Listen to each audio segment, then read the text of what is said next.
After Max Verstappen's dominant victory in the season opener in Bahrain, you have to go back almost 30 years to find a more one-sided victory in the first race of the season by a constructor over their nearest rivals. For the F1 nerds out there, that was Damon Hill in the dominant 1996 Williams beating Eddie Irvine's Ferrari by just over a minute in a season that Williams would go on to be completely unchallenged throughout. At the 2023 season opener in Bahrain, Alonso's Aston Martin was Red Bull's closest rival and finished 38 seconds behind race winner Max Verstappen, with Ferrari and Mercedes a further 10 and 12 seconds behind. Whilst this gap in itself is already pretty huge, what compounds it even further is that Red Bull were barely pushing their pace at all. Verstappen's fastest lap of the race at Bahrain, a 1:36.2, was actually fairly average when compared to the rest of the field. 5 other drivers had faster laps than this during the race, including F1 rookie Logan Sargent, Lando Norris in a frankly appalling McLaren, and Zhou Guanyu for Alpha, who beat Verstappen's fastest lap by more than 2 seconds. That's not to mention that Max's own pole lap from qualifying was almost 7 seconds faster than his best lap of the race. This just goes to show that Red Bull could clearly have gone a lot faster at Bahrain had they chosen to do so, and likely could have comfortably pulled a gap of over a minute on the other teams. It's stats like these that have led drivers like George Russell to give some pretty gloomy predictions about this season's outcome. Russell said after the race, "They have this championship sewn up. I don't think anybody is going to be fighting with them this year. They should win every race is my bet with the performance they've got. They have it easy at the moment,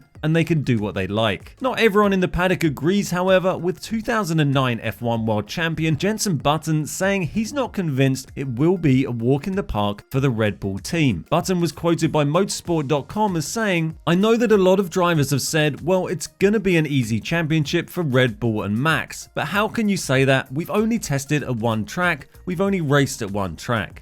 We all know Bahrain is very unique in the way the cars work there. It's a heavy braking, traction circuit, it's not so much about high speed. I think we'll understand a bit more after Saudi, which is more of a fast flowing track, and also when we get to the European races. So no, it's not a walk in the park for Red Bull and Max. It's a great start to the season and very different to what they had last year, but I still think we're going to have some very, very close fights. So very different takes from different generations of driver there, with both probably requiring a little pinch of salt for balance. Russell is fighting in the current season and is obviously going to be feeling down on things after seeing how uncompetitive the Mercedes car is, whilst Button is a Sky TV pundit, and you can't imagine Sky being terribly pleased if he came out and said that the season was basically already over. Button's points about the limited scope of Bahrain as the only track tested on and raced on so far aren't completely unreasonable, but for many it's hard to see how any team could get anywhere near Red Bull this season without them suffering mechanical issues or making serious mistakes. And if anyone's going to be making serious mistakes during the races this season, let's face it, it's probably going to be Ferrari. Aston Martin, Ferrari or Mercedes would have to work a miracle to close a 40-second gap on Red Bull by the end of the season, let alone to do it in time for them to be able to actually battle for the championship rather than just hoping for a few race wins